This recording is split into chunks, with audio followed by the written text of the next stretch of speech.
سيدنا حبيبنا شفيعنا رسول الله سيدنا محمد بن عبد الله صلى الله عليه وعلى آله وصحبه وأزواجه وذريته أن الله يعلى رجالهم في الجنة وينفعنا بأسرارهم وأنوارهم وعلومهم ونفحاتهم وبركاتهم في الدين والدنيا والآخرة ويجعلنا من حسبهم ويرزقنا محبتهم ويتوفانا على ملتهم ويحشرنا في زمرتهم بالعافية وسلامة لهم الفاتحة.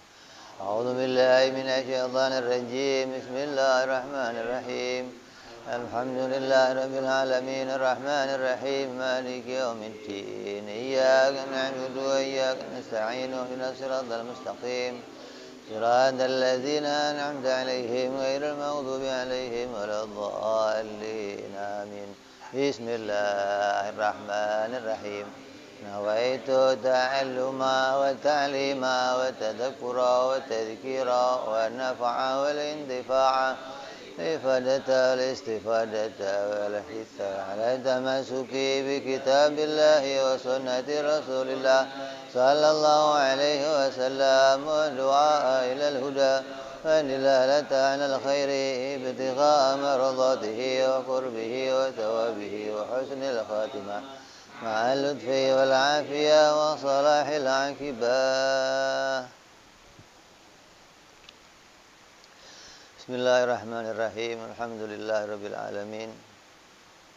Wa bihi nasta'inu ala umuri dunya waddin. Wassalatu wassalamu ala Rasulillah sayyidina wa habibina wa syafi'ina wa maulana Muhammadin sallallahu alaihi wa ala alihi wa sahbihi ajma'in. Amma ba'du. Qala musanniful kitab Habibul Hadratus Syekh Imam Ahmad Ibn Atha'illah rahimahullah wa ghafara lahu wa liwalidayhi wa nafa'ana bihi fid darain. Thumma ila sahibu syarha Syekh Umar bin Syekh Saleh bin Umar Darat rahimahullah wa ghafara lahu wa liwalidayhi wa nafa'ana bihi ma fid darain. Allahumma aftah qulubana futuhal arifin wa bihikmatika wansur alaina birahmatika ya arhamar rahimin. Ila anqal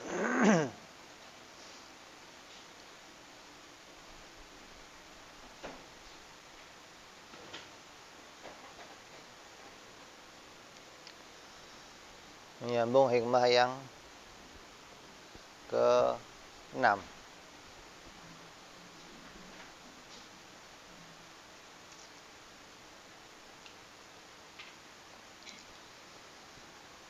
La yakun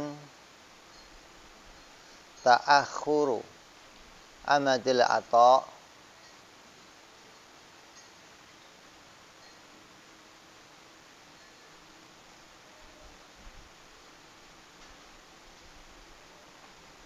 udah kemarin ya. Yang keberapa? 7 sekarang.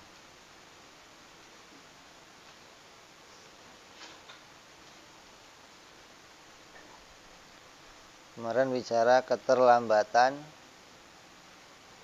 pemberian Allah dari ya ke-6 ya. Sekarang ke-7.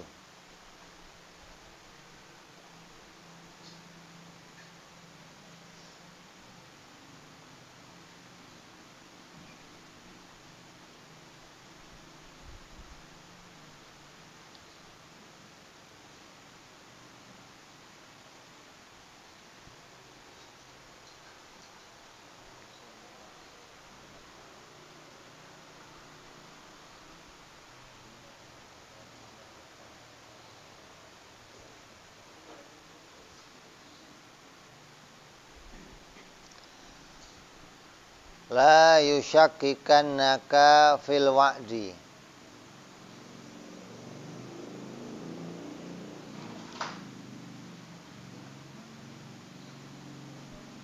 Adamu wuqu'il maw'ud wa in ta'ayyana zamanuhu li ala yakuna dzalika qadhan fi basiratika wahmadan linuri sariratik. Janganlah kamu menjadi orang yang ragu pada kebenaran janji, walaupun janji itu belum sampai datang. Yang demikian itu agar tidak sampai mengaburkan pandangan mata hatimu dan tidak sampai mematikan cahaya yang ada di dalam hati. Ini makna terjemah. Jangan kamu menjadi ragu pada kebenaran janji, walaupun janji itu belum datang.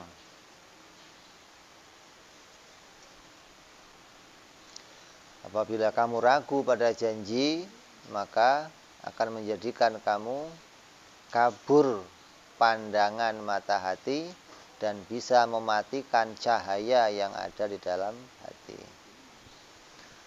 Maksudnya,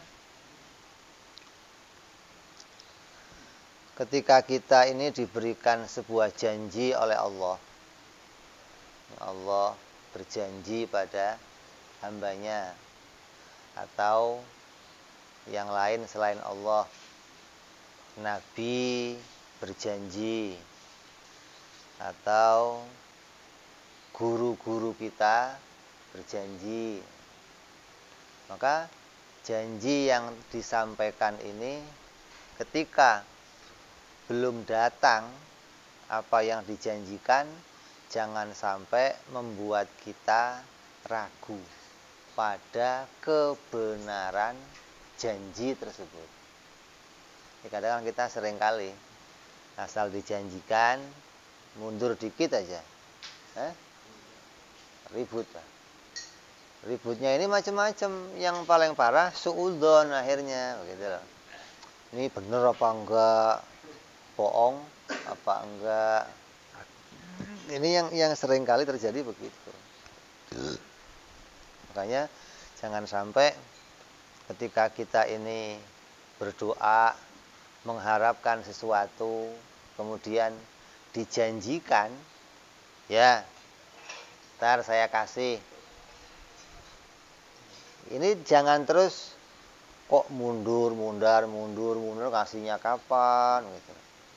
Kayak janjinya pemerintah mau ngasih bantuan, itu tunggu aja, jangan suudzon, mudah-mudahan nyampe.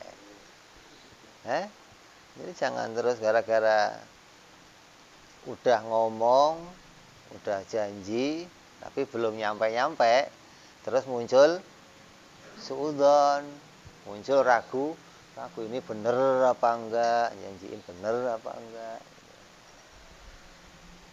Karena kenapa kita enggak boleh suudzon? Karena dasarnya itu sayang, dasarnya itu cinta, dasarnya itu memperhatikan. Adapun masalah mundur sedikit, jangan terus merubah pandangan kita kepada rasa cintanya kepada kita, atau jadi menganggap bahwa tidak ada lagi perhatian dari sana kepada kita. Ini gambaran yang gampang kayak kita lah sama orang tua. Biasa dijanjiin kalau berangkat sekolah ongkosnya 10.000 berapa? 10.000. Pokoknya berangkat sekolah 10.000. Nah, suatu hari dikurangin ongkosnya 5.000. Wah, sudah ramenya luar biasa. Wang deng dong. Enggak mau sekolah. Pokoknya kalau enggak 10.000 enggak sekolah. Terus jadi apa? Suudzon, enggak sayang lagi sama, enggak sayang lagi gimana sih? Ini enggak ngelihat kantong kosong apa, enggak tahu mereka, pokoknya harus. Ini orang yang enggak bisa mundur dijanjiin itu kayak anak kecil gitu. Nah, kamu jangan kayak anak kecil. Kalau dijanjiin kok janjinya mundur, jangan suudzon sama yang janjiin gitu. Nah, anak kecil itu maksa harus, kalau mau sekarang ya harus sekarang, apalagi sudah dikasih janji. Naik kelas, beli HP. Begitu naik kelas, pokoknya naik kelas Pak, saya udah beli HP. Naik kelas berapa? Nanti nggak dengar saya ngomong. Kan Bapak ngomongin naik kelas. Iya, naik kelas 6 maksudnya, bukan naik kelas 5 gitu. Itu bisa guling-guling gitu. Jadi kalau anak kecil begitu, kalau dijanjiin sesuatu, mundur nggak bisa. Karena akan timbulnya apa? Suudzon, akan timbulnya buruk sangka, akan timbulnya nggak percaya lagi. Nah, kita diingatkan, kamu jangan demikian. Saya ingat kerjaan itu, ngurusin ikan itu. Lagi pada ngurusin ikan. Saya nemu gambaran dari ngurusin ikan. Ngurusin ikan itu, pertama mau ngurusin, itu kolam yang ada itu diracun dulu sama gopur.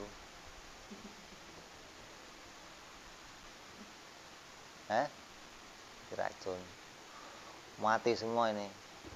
Predatornya mati semua, ada ular, ada macam-macam mati semua. Bersih udah, baru ikannya dimasukin. Udah ikannya dimasukin, udah rapi semuanya. Sayanya beli pakan untuk ikan. Ini posisi ikan ini posisi sesuatu yang terjamin hidupnya. Sebelum ditaruh tempatnya udah bersih. Begitu ditaruh makanannya, ini kira-kira ikan pantas mikir rezeki nggak itu? Saya makan nggak hari ini? Besok saya makan apa enggak? Kira-kira pantas nggak mikir begitu ikan itu? Itu gambarannya sama kayak Allah menciptakan kita di dunia. Allah menciptakan Nabi Adam. Maka Allah perintah malaikat-malaikat, dunia bersihin. Nabi Adam mau saya taruh di dunia. Itu predator, singkirin semua. Jin-jin yang nakal-nakal, pinggirin semua. Digiring semua ke laut, semua. Nggak ada yang di dunia lagi. Daratan khusus untuk Nabi Adam nanti. Maka turun Nabi Adam. Bersih tempatnya, udah nggak ada macam-macam. Terus malaikat diperintah menyiapkan perbendaharaan makanan untuk manusia. Siapkan itu untuk semua nanti yang tumbuh dari bumi, yang akan keluar dari langit, yang siapin semuanya. Jadi kita di dunia ini sudah tempatnya dirapihin, ditaruh di sini, disiapin makanannya. Lah kalau umpamanya pas waktunya ngasih makan, biasa ngasih makan jam 7, kok mundur sedikit jam 8, ketiduran namanya, ya kamu jangan protes, ini kapan makannya, apa saya nggak diperhatiin lagi, apa kenapa, jangan begitu, karena dasarnya sudah sayang sama kamu, gitu loh. Kamu sudah disiapkan semuanya, masalah mundur dikit itu biasa, jangan terus jadinya buruk sangka sama yang atur, gitu loh. Ini mau mengingatkan kita, kamu jangan suudzon. Kalau minta sesuatu, yang diminta itu nggak kunjung datang, atau sesuatu yang sudah dijanjikan kemudian nggak kunjung datang, jangan sampai kita kecewa. Apalagi sampai ragu atau menganggap bohong apa yang dijanjikan. Oh, ini bahaya. Mata hati kita, pandangan hati kita kepada Allah akan buta. Kita ini kan melihat Allah bukan pakai mata zahir, tapi pakai mata hati. Kayak kamu sekarang.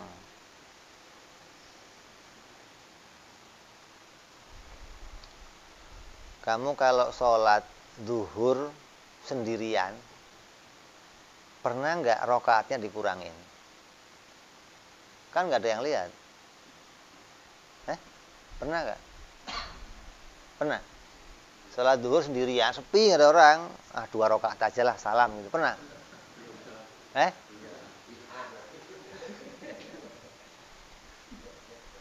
terus kamu kok bisa harus 4 itu yang perhatiin siapa gitu loh?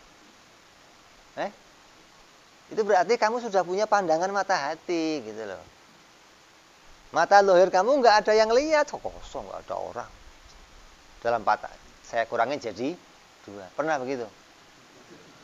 Enggak. Berarti kamu sudah punya pandangan mata. Dan ini pandangan mata hati jangan sampai gelap gitu loh. Ketika orang itu sudah nggak bisa melihat kebenaran janjinya Allah, maka mata hati kamu akan redup nanti, akan menghilangkan bohong. Hingga nanti kamu nggak punya pandangan lagi kepada Allah Subhanahu wa Ta'ala.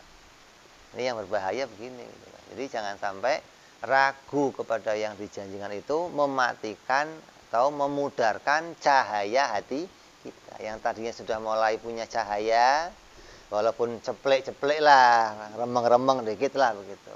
Yang penting ada cahayanya lah. Gitu. Lah bedanya apa sih yang remeng-remeng sama yang terang? Ya kalau remeng-remeng itu masih kesandung-sandung, gitu namanya. Belum terang banget mau jalan-jalan, ya kelihatan, cuman kan ya nyandung dikit biasalah gitu. Kalau sudah terang nanti ya kelihatan, oh ini nggak boleh. Ini pandangan mata hati jangan sampai gelap. Jadi kalau kita mau tadabbur pada alam semesta ini sebenarnya menemukan banyak jawaban, menemukan banyak sesuatu yang bisa membawa kita pada tambah yakinnya kita kepada Allah Subhanahu wa Ta'ala. Bahwa kita ini dijamin sama Allah, diatur oleh Allah, disiapkan semuanya oleh Allah Subhanahu wa Ta'ala. Nah ya jangankan Allah Subhanahu wa Ta'ala yang perbendaharaannya itu enggak berkurang, enggak terbatas, enggak ada akhirnya. Kita manusia yang diberikan sedikit rasa kasih sayang saja, itu sedikit ini dikasih rasa kasih sayang sedikit. Kalau kamu punya anak kamu haus, itu kamu akan bela-belain ngasih dia minum dari mana saja dapat. Dengan kasih sayang kamu. Minta lagi, oh iya nah. Minta lagi, oh iya. Enggak pernah ngomong, minum enggak. Itu rasa kasih sayang yang kecil saja kita begitu. Ini Allah Subhanahu wa Ta'ala yang enggak terbanding kasih sayangnya, enggak terukur, maka jangan kita suudzonin, jangan kenapa kok begini, kenapa. Kayak corona begini jangan sampai mengurangi rasa kasih sayangnya Allah. Kok begini, Tuhan kok begini ngasih musibah lah ya ini enggak. Kita enggak tahu ada hikmah apa di balik ini semua. Kita akan cerita nanti di sini. Kemudian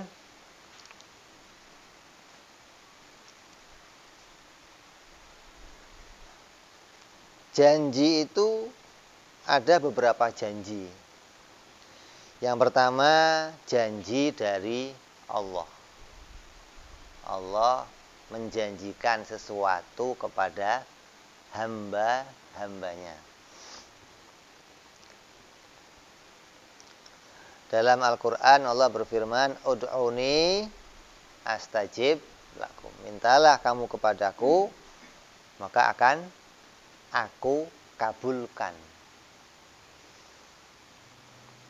Maka dari janji ini, apabila kita telah berdoa, kemudian doa kita enggak kunjung datang, atau tidak dikabulkan oleh Allah, maka kita harus tetap berbaik sangka kepada udah doa bertahun-tahun,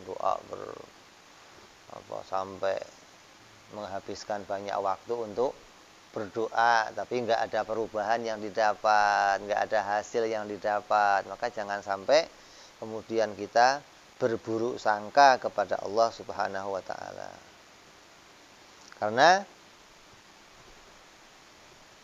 Karena berbaik sangka kepada Allah itu wajib.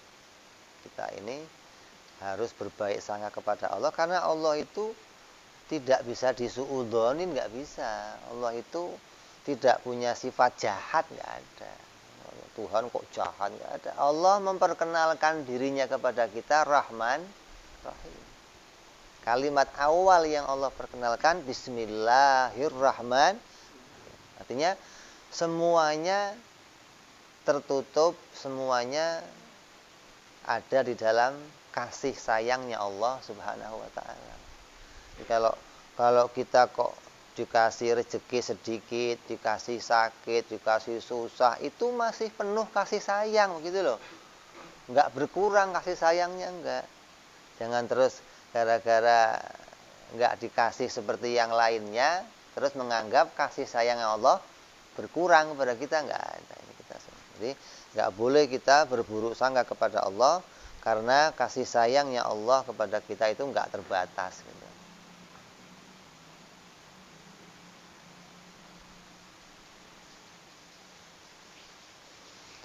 Nah, berbaik sangka kepada Allah itu ada 5 perkara yang harus kita yakini. Kalau kita sudah doanya nggak dikabulkan, ada 5 perkara yang kita harus berbaik sangka kepada Allah. Yang pertama, kita harus berbaik sangka bahwa doa itu digantikan oleh Allah dengan sesuatu yang lebih baik. Oh, saya doa mintanya ini kok nggak dikabulkan. Oh, mungkin Allah menggantinya dengan yang lebih baik, yang saya terima tanpa permintaan saya. Kan banyak kita terima sesuatu yang kita nggak doa. Kan nggak semua yang kita terima hasil dari doa, kan tidak. Kita ketemu sama orang, dapat rezeki dari orang, ini kadang nggak sesuai dengan harapan tapi mendapat kebaikan.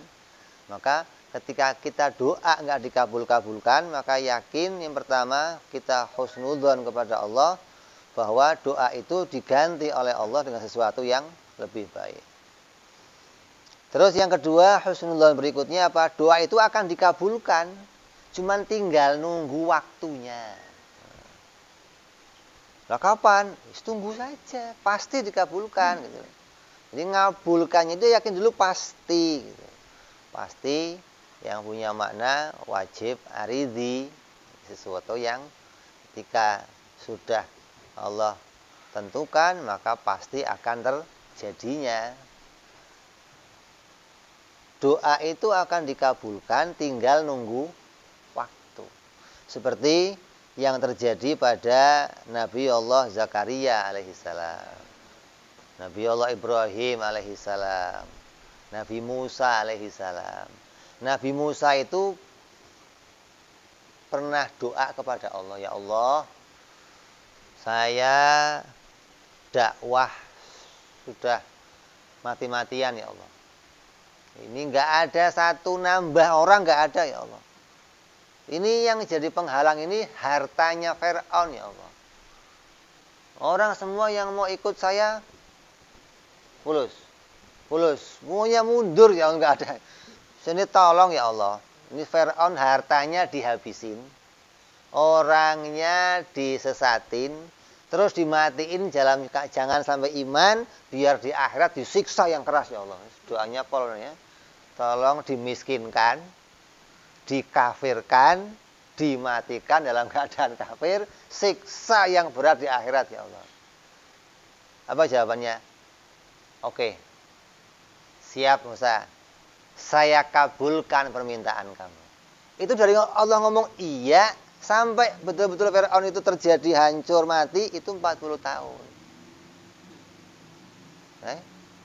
Nabi dakwah ini pingin musuhnya mati, nunggu 40 tahun. Itu 40 tahun baru Fir'aun dihancurkan oleh Allah, dimatikan dengan bala tentaranya. Ini nunggunya, jadi yakin pasti dikabulkan. Kapan? Tunggu saja. Memang Allah yang atur nanti kapan hancurnya, kapan matinya, kapan. Jadi jangan terus doanya sekarang, besok harus kabul, ya enggak begitu. Waktunya itu sesuai dengan yang Allah pilih. Jadi yakin pasti. Ya, cuman waktunya belum tentu.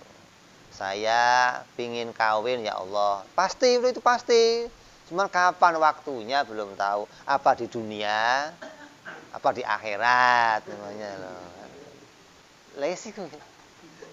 Kalau di dunia enggak ya di akhirat berarti. Karena di akhirat tiap-tiap laki-laki disiapkan perempuan gitu. Jadi kamu nggak usah bingung, nggak usah. Kalau di dunia enggak ya di akhirat gitu aja. Jadi jangan terus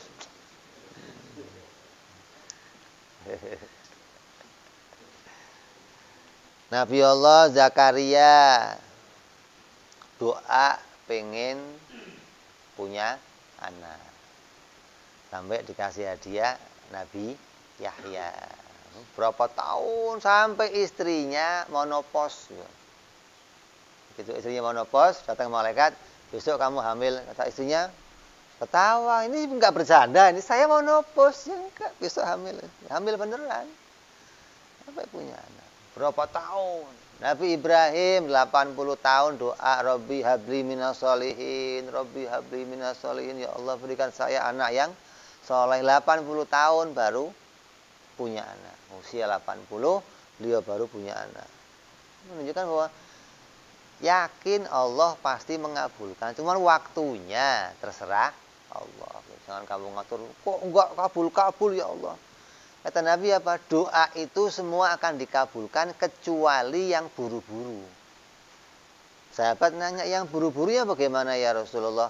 Yang buru-buru itu yang nanyain kok enggak kabul-kabul. Kok enggak datang? Itu doa yang buru.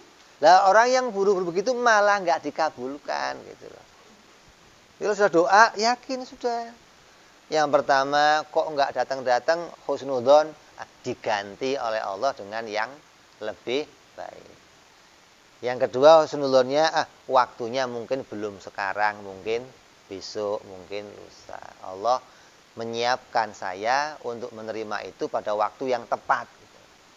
Anak kamu minta motor baru SD, lihat kawan-kawannya punya motor, pengen motor. Oke, bapak beliin.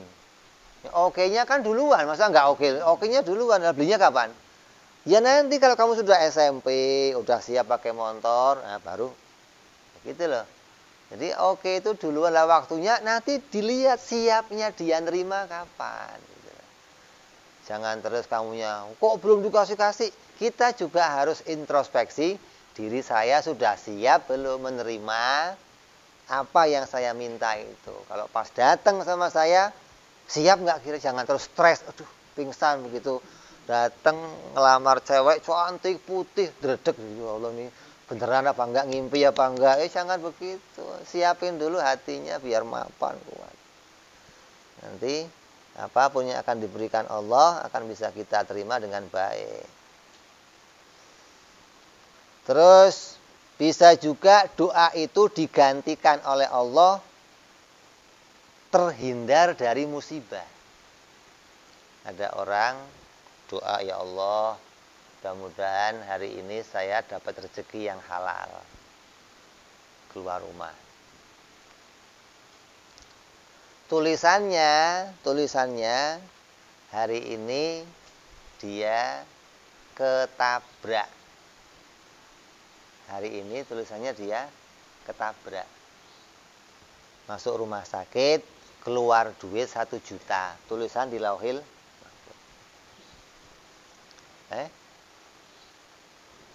Dia doa kepada Allah, ya Allah, mudah-mudahan hari ini saya dapat rezeki yang halal, yang baik. Keluar rumah, sampai balik, nggak dapat duit. Seudon nggak? Gimana sih hari ini kok kosong? Doa saya nggak dijawab hari ini oleh Allah. Menganggap hari itu kamu nggak dikasih apa-apa gitu loh. Keluar kosong, pulang kosong. Itu ada satu kejadian yang kamu perbuat hari itu, satu kebaikan. Waktu mau keluar rumah, kamu doa sama Allah, ya Allah, berikan aku keselamatan hari ini. berikan aku rezeki yang halal, berikan aku. Maka doa keselamatan itu ketika dia keluar rumah, dia yang mestinya tadi kecelakaan, maka Allah selamatkan dia dari kecelakaan. Nah kalau kamu suruh milih, ketika keluar dapat duit 1 juta, habis dapat duit ketabrak, habis ketabrak masuk rumah sakit keluar 1 juta, kira-kira milih mana?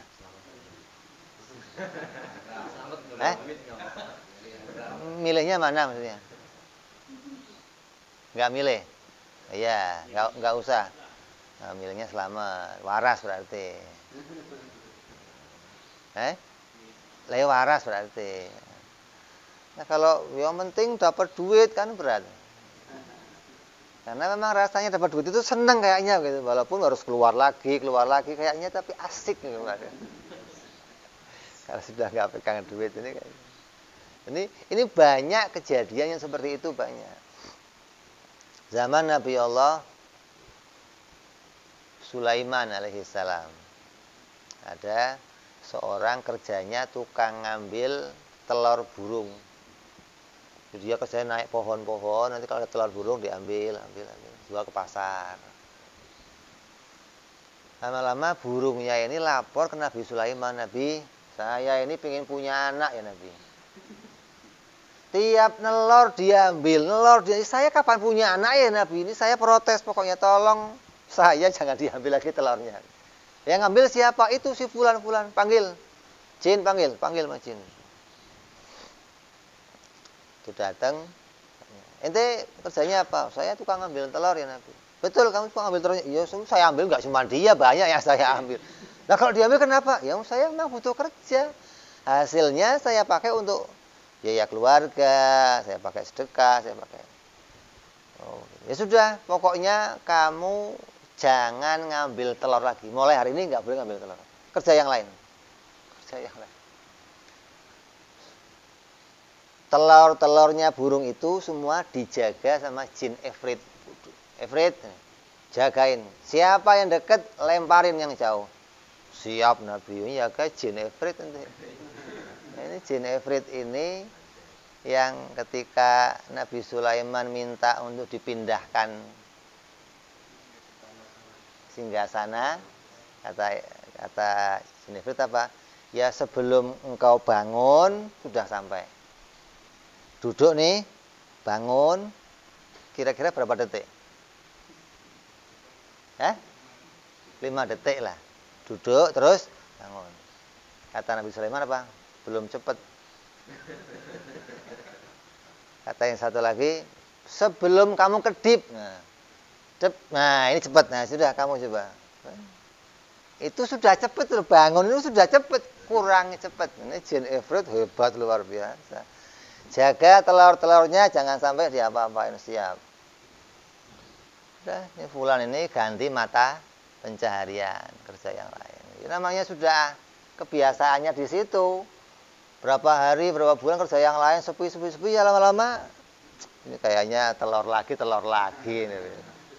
Cuman kebiasaan si fulan ini kalau sudah mau keluar rumah dia ada yang bisa dibantu, ada batu di tengah jalan dipinggirin, ada sedekah apa ya dia bantu orang lain sedekah. Artinya selalu berbuat kebaikan sebelum melakukan sebuah pekerjaan. Begitu dia mau kembali lagi ngambil telur, jin Ifrit udah jaga rapi. Ini bayangannya kita kan ini nggak akan selamat. Jin sudah jaga begitu banyak, perintahnya yang mendekat harus tapi ini aman, sampai dia ngambil masuk, sampai diambil telurnya, padain semua ke pasar dijual, royin, nggak ada masalah, aman. Wah ini burung ngamuk-ngamuk lagi, gimana sih? Ini Nabi Sulaiman ngasih penjaga apa enggak? Ini bercanda bagaimana? Lapor lagi ke Nabi Sulaiman. Nabi Sulaiman, gimana sih ini kok saya masih kehilangan telur lagi? Ifrit dipanggil lagi. Gimana Ifrit, kamu saya suruh jaga telur-telur? Iya ya Nabi, itu sudah saya jaga. Itu begitu dia mau ngambil telur, saya mau pegang, saya dipegang malaikat dari belakang, saya dilempar jauh banget. Saya yang dilempar katanya. Coba. Artinya doanya itu bisa diganti dengan keselamatan. Yang duitnya nggak dapat, tapi diselamatkan Allah dari celaka. Jadi jangan terus dianggap doa itu nggak kabul, enggak. Lah yang lempar malaikat, ini yang jaga jin, ini yang jaga malaikat, menang mana kira-kira? Itu kok tanggung-tanggung jaga malaikat nanti. Jadi orang-orang yang dekat dengan Allah, niatnya karena Allah itu ketika mau cari usaha ikhlas, mau cari yang halal, ada jalan perlindungan yang akan Allah jaga untuk kita. Yang penting kita mulai aktivitasnya pakai kebaikan. Jadi pagi hari itu sudah berbuat kebaikan. Untuk ibaratnya orang mancing itu ada umpannya dulu, jangan mau masuk nggak mau keluar, maksudnya keluar dulu. Terus bisa terhindar dari musibah. Jadi kalau kita kok doa hari ini kok selamat, husnudzon, mungkin doa saya hari ini diberi oleh Allah keselamatan. Sehingga nggak ada suudzonnya kepada Allah. Terus yang berikutnya, doa itu digantikan dengan ampunan oleh Allah. Pingin beli motor, pingin bisa punya hajatan besar-besaran, pingin bisa beli rumah, kok nggak kabul-kabul. Bisa juga doa itu digantikan dengan ampunan dosa-dosa yang banyak yang kita punya. Yang kemarin kita ngomong, bahwa tiap amal itu punya hitungan. Amal baik punya hitungan, amal buruk punya hitungan. Nanti di akhirat akan ditimbang mana jumlahnya yang lebih banyak amal baik atau amal buruk. Nah, doa-doa kita itu bisa juga oleh Allah digantikan menjadi sebuah amal baik. Hingga amal baik itu akan bisa mengalahkan hitungannya amal buruk yang ada pada kita. Terus yang ketiga, yang kelima, bisa juga doa itu dikabulkan oleh Allah nanti di dalam surga. Ini yang paling enak. Enak nggak? Mintanya sekarang, kabulnya di surga, enak nggak? Ya nggak enak, Bib, maunya ya sekarang. Kita kan kalau doa pengennya kabulnya kapan? Sekarang. Nanti di akhirat, begitu orang-orang yang doanya pada nggak kabul-kabul itu di akhirat ditampakkan semua doa yang dikabulkan. Tadi apa? Ya Allah, andai dulu nggak dikabulkan semua ya Allah, sungguh indah sekarang ini. Jadi dulu waktu di dunia pingin buru-buru dikabulkan, begitu lihat gantinya di akhirat, coba dulu semuanya nggak dikabulkan. Kadang kita nggak maksa harus dikabulkan. Padahal kalau dikabulkan di dunia itu kan sebentar dan akan habis. Tapi kalau dikabulkan di akhirat, langgeng. Tapi kan karena kepentingan kita, kepentingan dunia, yang nggak mikirin urusan akhirat, yang dipikir urusan dunia. Tapi ini jadi jalan untuk apa? Untuk kita bisa husnudzon kepada Allah. Bahwa mungkin doa saya ini digantikan oleh Allah nanti di akhirat. Saya seumur hidup rumahnya ngontrak, sampai mati rumahnya ngontrak, nggak punya rumah. Padahal doanya tiap hari pengen punya rumah, nggak kebeli-beli. Ya husnudzon, mudah-mudahan nanti di akhirat mau dibangunin rumah oleh Allah, surga disiapkan. Ini husnudzon harus begitu.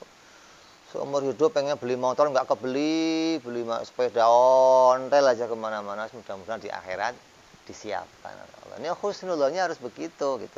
Jadi jangan terus Allah nggak sayang sama saya, Allah ini gimana sih, udah janji mau mengabulkan doa kok nggak dikabulkan. Jangan terus jadi suudzon kepada Allah Subhanahu wa taala. Allah berfirman,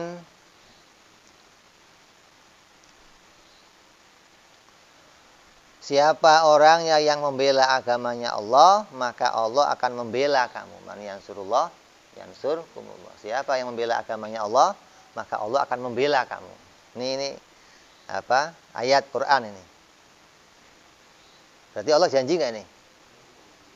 Allah janji kan? Siapa yang bela Allah, Allah akan bela dia. Nah, di antara pembela-pembela agama Islam, bukan bela Allah itu Allah dibela, bukan. Maknanya bela agama Allah. Maknanya bela Allah itu menyandarkan kepada membela agamanya Allah. Allah nggak butuh sama sesuatu yang lain. Allah nggak butuh dibela, Allah nggak punya musuh. Musuhnya siapa? Yang mau dibela siapa? Mau dibela itu agamanya Allah, menciptakan agama. Yang agama itu diletakkan di dunia, maka jaga agama ini, bela agama ini jangan sampai dihancurkan, diganggu oleh yang lain. Maka siapa yang membela agamanya Allah, Allah akan membela dia. Di antara pembela-pembela agamanya Allah siapa? Para sahabat. Siapa di antaranya? Abu Bakar, Sayyidina Umar, Sayyidina Utsman, Sayyidina Ali. Ini di antara sahabat-sahabat pentolan, maksudnya sahabat-sahabat kelas eksekutif.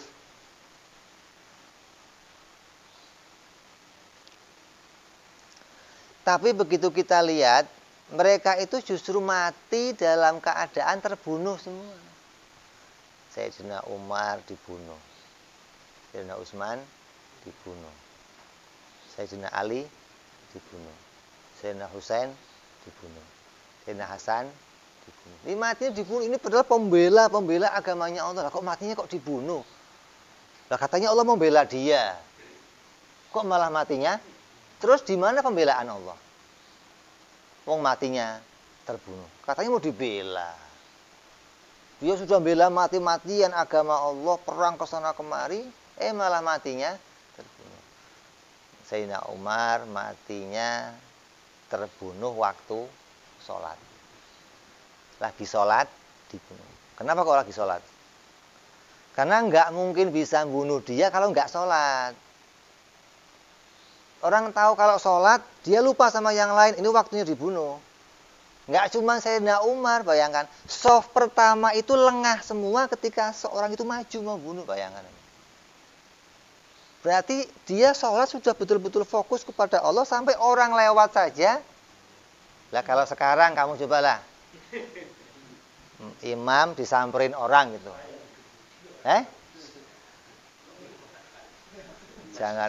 Jangankan kok di belakang udah mau kemana lu?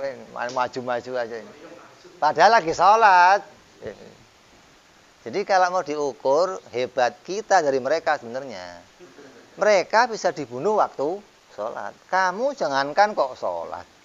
Jangankan nggak sholat. Waktu sholat juga nggak bisa dibunuh. Karena penuh kesadaran.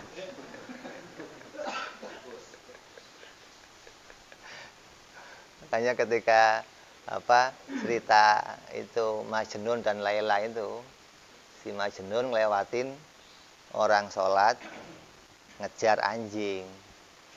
Begitu orang selesai sholat, Majnun dipanggil, loh kamu sudah gila apa? Orang sholat kok dilewatin? Saya nggak lihat. Saya ngejar anjingnya Laila, loh saya seneng lihat anjingnya sampai saya nggak ngeliatin orang. Kata Majnunnya apa? Lah kamu yang aneh. Wong kamu sholat kok lihat saya, mestinya kamu nggak lihat saya. Lah kamu yang aneh, wong sholat kok perhatiin saya. Nah, kamu sholatnya gimana? Main-main apa gimana? Ini bentuk meninggal ketika dia menjadi penolong-penolong Allah. Sekarang bicara di mana bentuk pertolongan Allah untuk mereka. Allah Subhanahu wa ta'ala menjadikan kepada mereka meninggal dalam keadaan terbunuh itu mau meninggikan derajat mereka. Sahabat hebat. Meninggal biasa saja di atas kasur biasa, derajatnya istimewa. Surganya istimewa. Kok dijadikan Allah meninggalnya terbunuh, berarti meninggal dalam keadaan memiliki kesabaran menahan rasa sesuatu. Maka Allah tinggikan derajatnya dalam keadaan meninggal. Itulah pertolongan Allah. Justru dibunuh itu pertolongan Allah. Coba. Nah, kalau orang yang kayak kita kan, mana ditolong, mau terbunuh kok ditolong. Loh, justru ini pertolongannya di situ. Mata hati kamu jangan buta gitu loh. Kalau pakainya mata zahir, mana ditolong, mau terbunuh kok ditolong. Kalau punya mata batin, justru itu ditolong. Kenapa? Mati yang terbunuh itu mati dalam keadaan menahan rasa sakit. Dia punya kesabaran menerima ujiannya Allah Subhanahu wa taala. Nah, dari ujian kesabaran itulah Allah menaikkan derajatnya seseorang. Jadi orang yang sabar menerima ujiannya Allah, orang yang mau menerima kesusahan, menerima kepahitan, ini Allah akan naikkan derajatnya. Itu ditolong oleh Allah. Jadi pakainya mata hati, jangan pakai mata zahir. Kalau pakai mata zahir kan yang ditolong itu mestinya Superman, ditutup ting, nggak mempan lah. Ini ditolong baru. Kalau ditek bus masuk mana ditolongnya? Alah. Sayyidina Khalid bin Walid itu seorang macan, panglima perang istimewa, tidak pernah kalah selama perang, dia yang mimpin. Padang macannya, padang pasir. Ya. Begitu mati, meninggal di atas kasur, nangis dia. Ya Allah, saya ini perang kemana-mana, nggak mati-mati, di atas kasur malah mati. Ya Allah. Pinginnya mati di atas medan, tapi Allah nggak kasih, gitu loh. Jadi ada keistimewaan yang mana Allah menolongnya dengan menaikkan derajatnya. Jadi jangan sampai kita husnudzon kepada Allah. Ini katanya Allah mau menolong, malah jadinya mati. Mana pertolongan Allah? Nah, ini buta mata hatinya, nggak lihat. Jadi kita harus melihat bahwa adanya kesabaran yang Allah letakkan di hati mereka ketika meninggal itu, maka Allah menaikkan derajatnya. Ini janji yang pertama datang dari Allah. Jadi Allah kalau janji ya pasti, nggak akan. Adapun waktunya, bentuknya itu bisa berubah-ubah sesuai dengan kehendaknya Allah. Jangan melihat bahwa yang kita minta harus sesuai dengan yang kita dapati, harus ya sesuai yang kita minta. Jangan demikian. Allah bisa memilihkan yang lebih baik, bisa menggantinya dengan sesuatu yang lain. Yang kedua, janji yang datang dari Rasul. Nabi alaihissalam juga berjanji. Apa diantaranya? Banyak janji Nabi.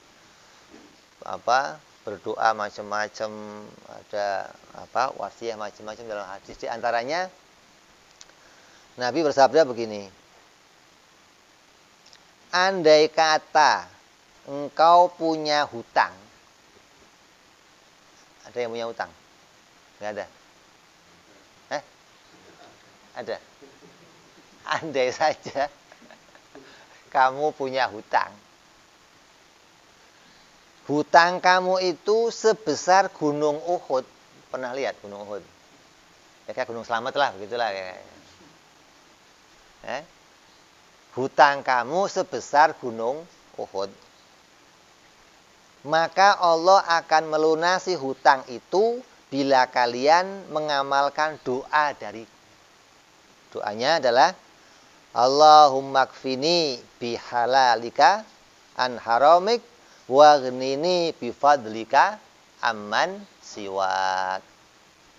Allahumma ghnini bihalalika an haramika.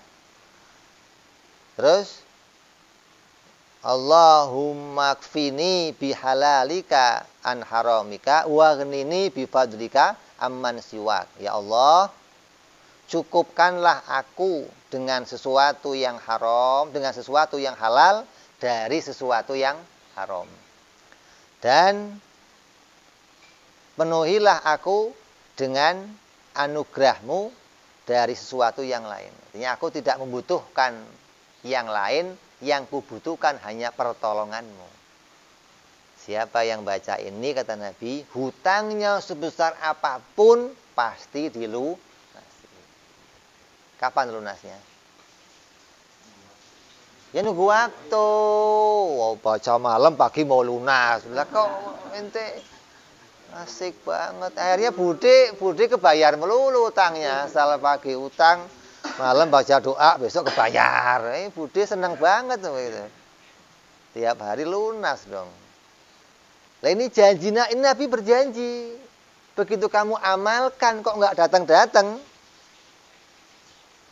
Terus gimana? Mulai seudon, oh bener apa enggak?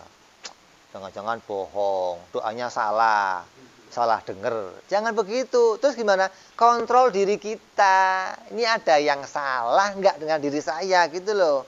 Kok sampai saya nggak menerima janji sesuai dengan, jangan nabinya yang disalahin, jangan hadis yang disalahin, jangan. Tapi kitanya yang dikontrol. Kok kesono ngontrolnya malah aneh. Ini sudah benar, sumbernya sudah benar. Kitanya yang terima, yang kadang ada yang konsletnya, ada yang nggak benernya, ada yang gitu loh maksudnya. Kadang hilang keikhlasannya, hilang bergantungnya pada Allah. Kayak orang dikatakan hadis Nabi, siapa yang 40 hari berjamaah di masjid tanpa putus, maka hartanya atau rezekinya akan lancar seperti air hujan. Siapa yang nggak mau ini? Tiap hari. Pertama sholat khusyuk karena Allah. 40 hari terus, hari, 2 hari, 3 hari. Hari yang ke-39, nah mulai. Nah, udah deket nih. Mau lunas nih utang saya nih. Mau lancar rezeki saya ini. Akhirnya bergantung pada sholat. Gitu loh, rusak. Yang tadi sudah mau dikabulkan, rusak niatnya. Bergantung pada sholat, menganggap kalau saya sholat, bukan Allah lagi yang digantungin, hilang pengkabulannya. Sudah deket-deket hari akhir itu bisa merubah sesuatu begitu loh. Jadi jangan terus yang disalahin, enggak bener hadisnya. Bukan enggak bener hadisnya, kamunya yang enggak beres. Waktu ngamalinnya hatinya kesono kemari, enggak beres. Gitu loh. Jadi Nabi bersabda, yang disabdakan Nabi itu pasti terjadi.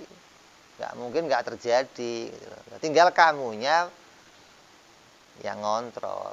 Kok sampai saya jalanin kok belum terkabul, ini masalahnya di mana? Dikontrol.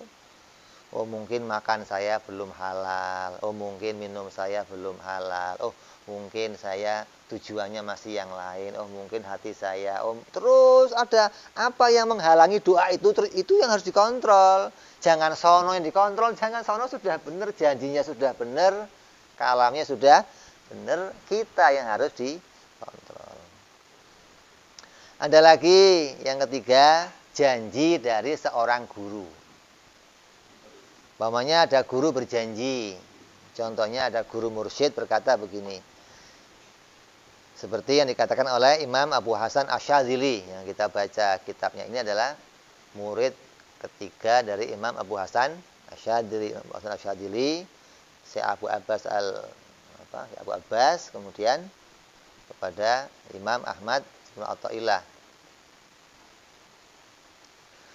Kata beliau apa? Siapa yang membaca doa ini ketika akan tidur, dimulai dengan ta'awud, a'udzubillahi minasyaitonirrajim, kemudian bismillahirrahmanirrahim, kemudian dibaca 5 kali,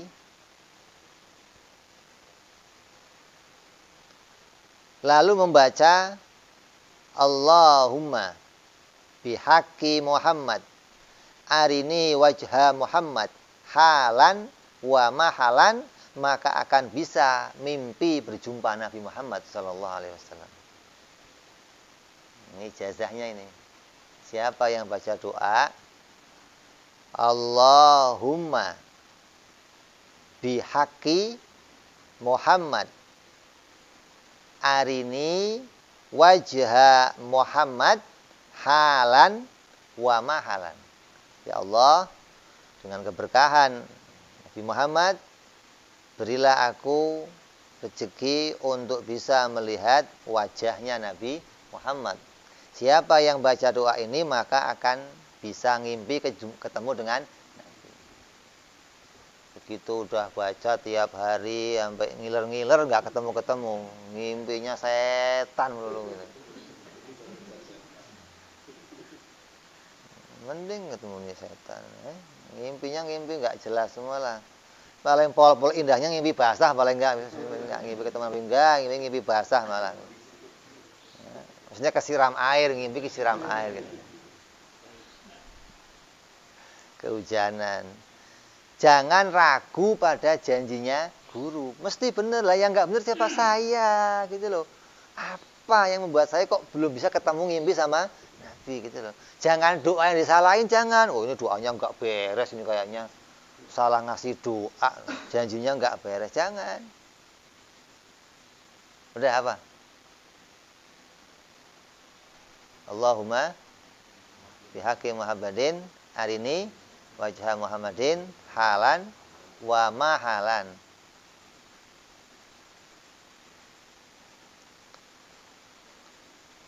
Jadi jangan sampai terus kita suudzon kepada. Ini ada orang dulu begitu nanya sama guru, saya udah macam-macam begini-begini kok nggak bisa ngimpi ketemu Nabi, caranya gimana? Gampang.